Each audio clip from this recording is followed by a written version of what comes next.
இலக்கியம், வரலாறு, இதுவரை நாம் அறியாத உண்மைகள், இவைகளிலிருந்து நமக்கு தேவையானவற்றை அழகிய தமிழில் தொகுத்து இனிமையாக வழங்க வந்திருக்கிறார் பேராசிரியர் சுபவீர பாண்டியன் அவர்கள். நிகழ்ச்சியில் அடுத்த பகுதியாக வரவிருப்பது ஒன்றை சொல் நன்றை சொல்.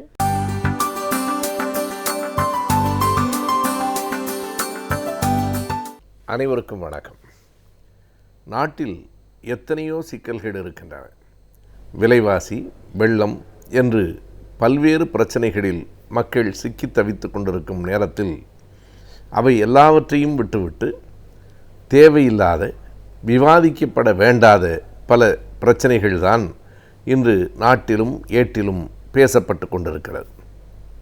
குறிப்பாக 2 செய்திகள் இந்த வாரத்தில் மட்டுமே பெரிய அளவுக்கு விவாதத்திற்கு உள்ளாகி இருக்கின்றன. ஒன்று, ஒரு ஆங்கில நாளேட்டில் அது தொடர்பான விழாவில் புகழ்பெற்ற நடிகர் அமீர்கான் பேசிய அந்த பேச்சு.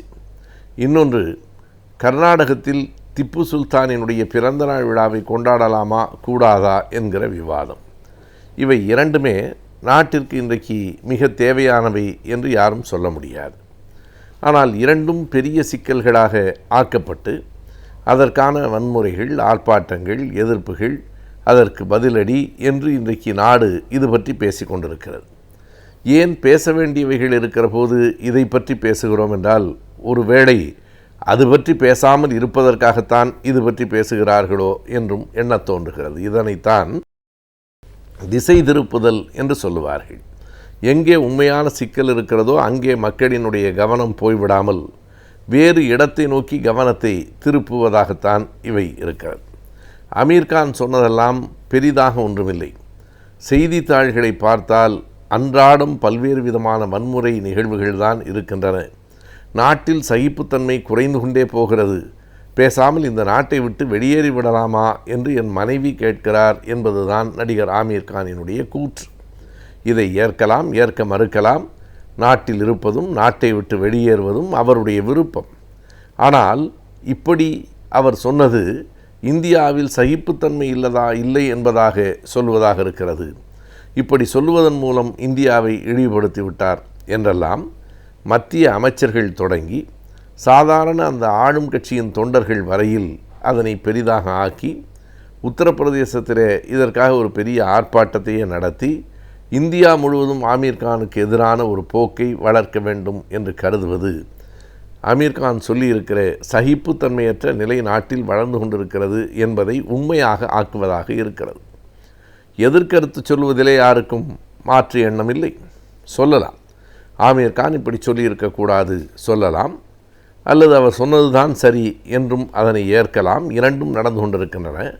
ஆனால் இரண்டையும் தாண்டி இதற்காக ஒரு பெரிய ஆர்ப்பாட்டம், அமீர்கானினுடைய படத்திற்கு எதிராக ஆர்ப்பாட்டம் என்பதெல்லாம் மிக கூடுதலாக செய்யப்படுகிற ஒரு நாடகம் போல தோன்றுகிறது. அமீர்கான் மீது இந்த இந்துத்துவ அமைப்புகளுக்கு ஏற்கனவே சில கோபங்கள் உண்டு என்பதை நாம் அறிவோம். அவர் எடுத்த அந்த புகழ்பெற்ற திரைப்படம் PK என்கிற படம் மிக பெரும் பணத்தை திரட்டி கொடுத்திருக்கிற ஒரு திரைப்படம். வேறு எந்த படத்திற்கும் இல்லாத அளவுக்கு ஒரு வாரத்தில் அவ்வளவு பெரிய பணத்தை அந்த படம் திரட்டி கொடுத்தது. இவ்வளவுக்கும் அந்த படத்திற்கு அது திரையிடப்பட்ட அரங்குகளிலேயெல்லாம் கூடி நின்று இந்த சங் பரிவார அமைப்புகள் தங்கள் எதிர்ப்புகளை தெரிவித்தார்கள். ஆனாலும் அந்த படம் மிகப்பெரிய அளவில் வெற்றி பெற்றது. இன்னமும் சொன்னால் அந்த படம் வெளிவந்து பல நாட்களுக்கு பிறகும் கூட அந்த படத்தினுடைய தலைப்பு என்ன என்றே பலருக்கு புரியவில்லை. PK என்றால் என்ன என்று பலரும் கேட்டுக்கொண்டிருந்தார்கள். அதற்கு பிறகு சிலர் விளக்கம் சொன்னார்கள். PK என்றால் குடித்திருக்கிறான் என்று பொருள். எனவே ஒருவனை பார்த்து PK என்று சொன்னால் அவன் குடித்திருக்கிறான் என்கிற பொருளில் அது சொல்லப்பட்டிருக்கிறது என்பதாக அதற்கு பொருள் தந்தார்கள். கடவுள் உண்டு இல்லை என்கிற மாதிரியான ஒரு செய்தியை மிக நகைச்சுவையாக அந்த படம் கையாண்டிருக்கிறது. ஆனால் அதற்கு அத்தனை எதிர்ப்பு தெரிவித்ததற்கு பிறகும் அந்த பணம் ஒரு பெரிய பணத்தை அது திரட்டிவிட்டது என்கிற காரணம், என்கிற கோபம் கூட இவர்களுக்கு மீதம் இருக்கலாம். அதற்கான ஒரு சந்தர்ப்பத்திற்கு காத்திருந்திருக்கலாம். கடைசியில் அமீர்கான் சொன்ன இந்த கூற்று, நான் இந்த நாட்டை விட்டே வெளியேறிவிடலாம் என்று என் மனைவி சொல்லுகிறார் என்று அவர் சொன்னதை இவ்வளவு பெரிய சிக்கலாக இவர்கள் ஆக்குகிறார்கள். இந்த சூழலில் நம் எல்லோருக்கும் சட்டென்று நினைவுக்கு வரக்கூடிய இன்னொரு நிகழ்ச்சி, இதே போன்ற நிகழ்ச்சி இருக்கிறது.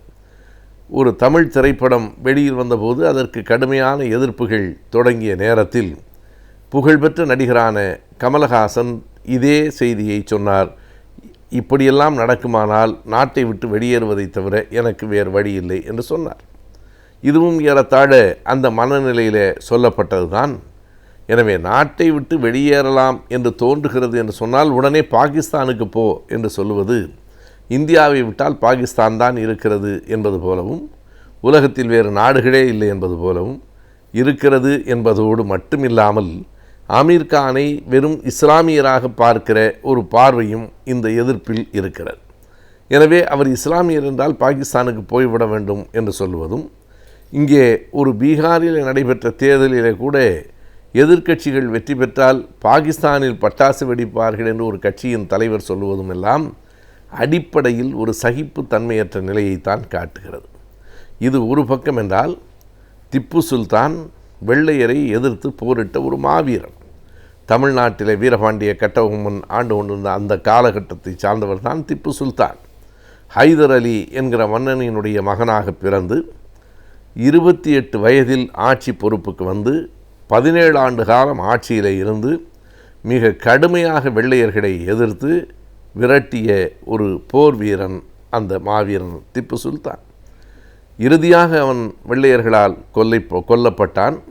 ஒரு மைசூரின் புலி, டைகர் ஆஃப் மைசூர் என்று அழைக்கப்பட்ட திப்பு சுல்தான் இன்றைக்கும் மக்களால் ஒரு விடுதலை போராட்ட வீரராகவும் மன்னராகவும் தான் பார்க்கப்படுகிறார். ஆனால் அவருக்கும் பிறந்த நாள் கொண்டாடக்கூடாது என்று இந்துத்துவ சங்கங்கள் மிக கடுமையாக எதிர்ப்பை தெரிவிக்கிறார்களே. என்ன காரணம்? அவன் இஸ்லாமிய மதத்தை சார்ந்தவராக இருந்தாலும் வெள்ளைக்காரர்களை எதிர்த்து இந்தியாவினுடைய விடுதலையை தக்க வைத்து கொள்ள வேண்டும் என்பதற்காக போராடியவன். இந்தியா அடிமைப்பட்டு கிடந்த காலத்தில் 1780களுக்கு பின்னால் ஆட்சிக்கு வந்து 17 ஆண்டுகள் ஆட்சியிலே இருந்தவர் 1799 அவர் கொல்லப்படுகிறார்.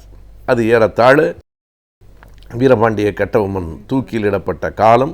அதற்கு பிறகு தமிழ்நாட்டிலே மருது பாண்டியர்கள் வெள்ளையர்களை எதிர்த்து போரிட்டார்கள் என்பதையெல்லாம் நாம் அறிவோம்.